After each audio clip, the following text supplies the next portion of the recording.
What's up, YouTube? Knight's Edge here again. Got another little quick review for you. Before I get into it, here's the channel info. Knight's Edge is the channel you're watching. It would really help if you like the video. Subscribe to the channel if you want more content. I really appreciate everybody that subscribed. It's kind of blown me away. I've just seemed like I started the channel yesterday. I've only been doing it for a few months, but now I think we're, as of the time I'm doing this video, I think 600 and something subscribers. So I really appreciate it. Everybody that's subscribed, that's commented, gave me help, suggestions. The community, the knife community is one of the best kind of little communities, kind of like a hidden gem, I guess. One of the best, most accepting communities I've ever been a part of. So anyway, if you like the video, hit the like button. Subscribe to the channel if you want more content, and all my information also on Instagram, TikTok, but YouTube's kind of like my primary thing. And my email for contact, that information, all that's down below. So thank you guys for all the support. So this is the Finch Knives model 1934 crawdad. They come in a few different handle materials. This is a jig bone. They call it jig bone, tan jig bone. Pretty neat. I thought it reminded me a lot of like an old timer or case knife, something, like grandpa would have carried or whatever. But it's got every aspect of a modern day folder: the clip, the lock, flipper. It's running on bearings, modern day steel. So anyway, that's kind of like an overview of it. Finch Knives is a company out of Kansas, but their designs and everything are out of Stillwell, Kansas, but their knives are OEM by QSP, is actually the Chinese OEM. So these are all made in China by QSP, but QSP has some really super high quality stuff. And their Penguin, the variant, I've handled a few different QSP knives. This one is a little more premium than those two versions I've handled of those two particular knives, but they do a lot of different versions of a lot of different knives that they do. So this is the model 1934. Go ahead and do some size comparisons, specs, all that. Before we get to size comparisons, I want to go ahead and pull a measurement on it. So overall length, you're looking right at 7 1/8 from the tip of the blade to the end of the handle. Cutting edge, well, blade length is 3 3/8. Cutting edge, or 3 1/4. So you go 3 1/4 if you go all the way back to there. And cutting edge, I'd say right at 3 inches on that. Go ahead and do the blade stock thickness. Zero these things out. Thickest part of the spine, 110 thousandths. Roll it over on the belly. Let's see, right at the edge, 24.5 thousandths there at the belly, and 25 thousandths there, 26.5 thousandths there. Pretty good geometry, I would say, for a knife, for a pocket knife. It's got thinner blade stock actually than you would think. Thinner than a lot of regular, what you consider your premium folders. So, before I put that up, let me go ahead and forgot to do the handle. I always put the calipers up before I do the handle. 40, almost half an inch on the handle thickness. Pretty close to half an inch, I guess. Let's go all the way out. Yeah, just under half an inch. That's not bad. not really too, definitely not thin, but not too thick at all on that. Go ahead and do size comparisons here. Spyderco Paramilitary 2 and the Spyderco Para 3. Pretty close to the size of the Para 3, although the Para 3, let's see, overall length, I'd say the Para 3 seems like it's a little bit longer. Not much, but maybe a little bit. Let's get a couple more out here. Doug Ritter Hogue, RSK, MK1. Way bigger than the Finch. Hogue Deca, right around the same size.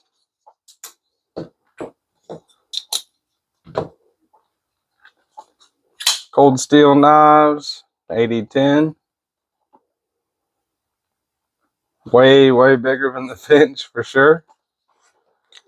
But let's look at this. I thought this would be a neat little size comparison. This is I think this is a buck. Yeah, this is a buck. Let's see the model on it. 301X. All right, this was actually, I believe, one of my grandfather's pocket knives. Little, 3-bladed knife. So this is it compared to an actual traditional pocket knife, slip joint. So you can see there, as far as length goes, they're pretty close. The Finch has got it beat, I don't know, I'd say by about a 1/4 inch or so in length, but the Finch is definitely more broad. It's definitely more of a broad blade shape for sure. So I thought that'd be a neat little comparison to an actual traditional pocket knife.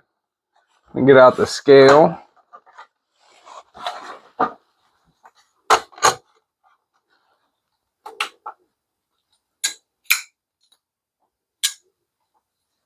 Put it on the scale. What we got? 4.2 ounces on the scale.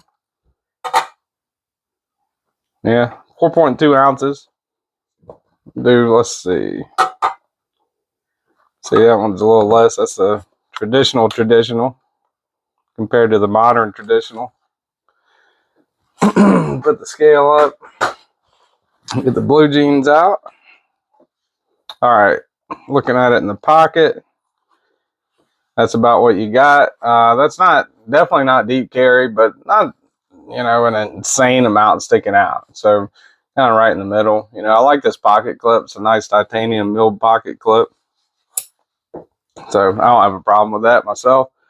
If you're carrying this, you're not really trying to be tactical or, anything like that, I wouldn't think.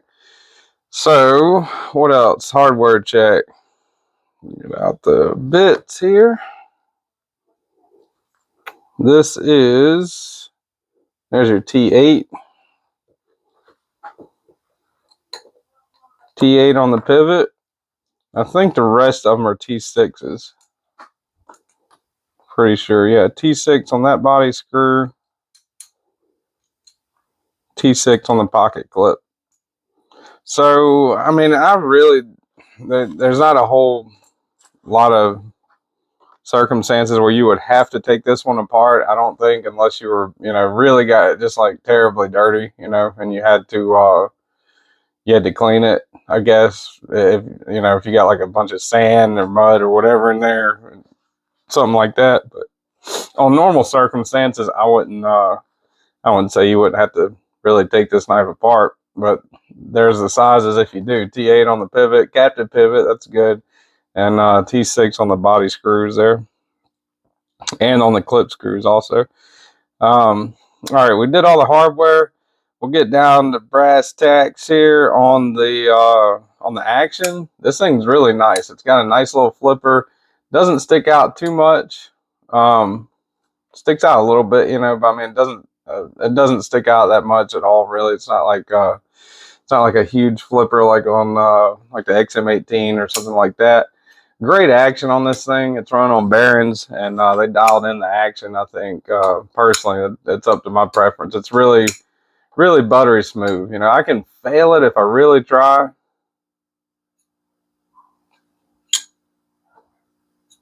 Yeah, but I mean, that's with me putting absolutely nothing on it. So if I put my finger back here and don't even engage the entire flipper and just kind of flip it back just on the top part, it'll still flip all the way out. Definitely don't have to put any wrist into it to get it out. It definitely flips out really easy, closes really smooth.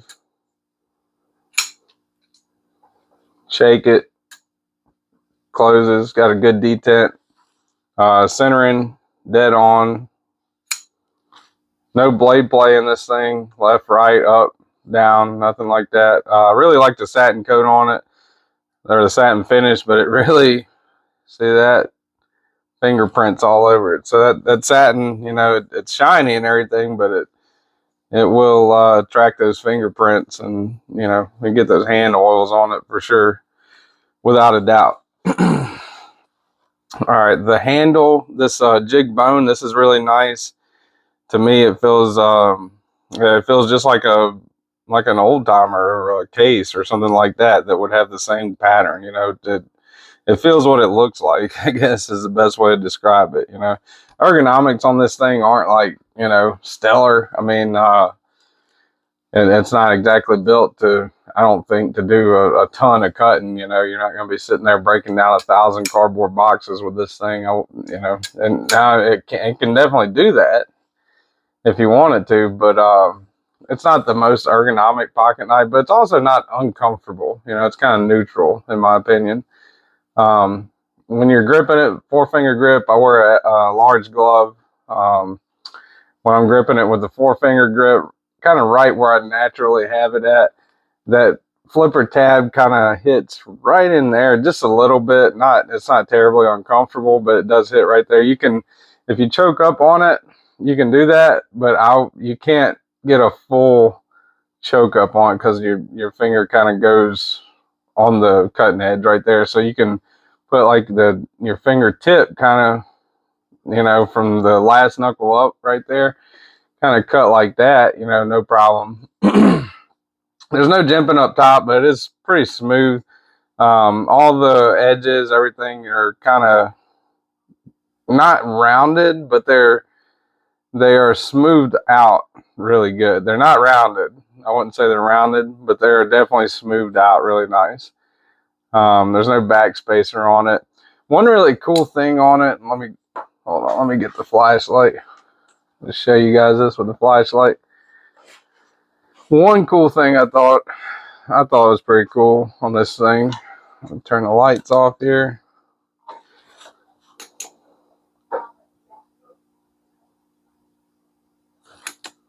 All right, that thing glows really, really, lights up like a fluorescent green. I thought that was pretty cool. I think that's pretty cool. I think that's common in a lot of the Finches. I think that little symbol, the Finch symbol, and the glowy stuff. I just thought that was a nice little touch, you know. Anyway, turn the lights back on here. If I can, yeah. All right. So yeah, I thought that was pretty neat. The action on it's really good. Ergonomically, not awesome, you know, but not bad either. Kind of neutral ergonomically. Really good drop point blade shape on it. Well, clip point, I guess you call this a clip point. It's got that belly there. Got the little indentation right there, kind of like you know, on the old school knives. Actually, yeah, right there, kind of the little part where you would two-hand it, open it like that, you know. Got the same thing on it. But this one, you know, I said the action's really good on it. Flipper action, I got no problem with opening it like that. But also, if you want to, there's no fuller on the other side of it, but you can kind of push up and out and reverse flick this thing if you know, if you kind of play with it. So the action on it's really nice. I wouldn't quite call that like multiple means of deployment, you know, because you still gotta play with it a little bit if you're gonna reverse flick it. But the flipper is pretty much the primary intended means of deployment on it. Locking, it's got this liner lock. It's like a bolstered in, kind of like an integrated bolstered liner lock, I guess you'd say. Integrated, yeah, it is integrated, right? Yeah, integrated liner bolster, right? So, pretty secure, you know. I mean, the lockup is not 100%, but I mean, the lockup is pretty secure, I would think, you know. I don't some pretty good little wax there, you know. I mean, it's definitely more than the slip joints that this thing's kind of meant to pay homage to. But anyway, yeah, I can't really think anything else to say about it. It's a really nice knife. The modern traditional thing is coming back in a big way, you know, over the last couple of years. They got a lot of really neat slip joints that have come out lately. You know, this is a locking knife, but they do have a lot of pretty neat little slip joints that have come out lately. Like, shoot, what was the name of the? Can't think of the name of that one. The QSP, the Hedgehog. The Hedgehog. That one seems pretty neat. You know. So slip joints are kind of making a comeback. Modern traditionals are kind of making a comeback with the Jack Wolf knives and Finches and stuff like that. So yeah, I think this is a pretty nice little knife. I would definitely recommend it. Recommend it. If I do a recommended knives playlist, I'm going to put this on there. Price isn't really that bad either. You got 154 cm on the steel. Great steel. Not like a ultra high end, you know, super steel, but also not like a 9CR or D2, you know. I mean, 154 cm is featured on knives that cost $55, and it's featured on knives that cost $400. So pretty good steel choice there, I think. The cost of this, $145 if you can find it in this model. DLT Trading actually has the 1934 available, but it's not in the crawdad. They sold out of that. I couldn't find the crawdad, the jig bone, as they call it, handle crawdad anywhere pattern. So I'm going to link the one on DLT that's got the kind of green G10 handles on it. But if you can find it, definitely a good little knife. They actually might be sold out of the crawdad. I'm not 100% sure on that, but I looked around at a couple sites and I couldn't find this exact model anymore. So yeah, overall for the value, I'd say this is a really good knife. Great action, definitely worth checking out. Finch Knives, model 1934.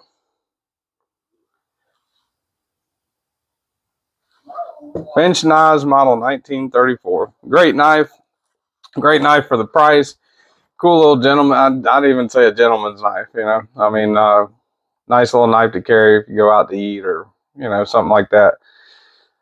So anyway, that's it for today, y'all. I appreciate everybody watching. Appreciate everyone that subscribed to the channel. It means a whole lot. Doing a live soon.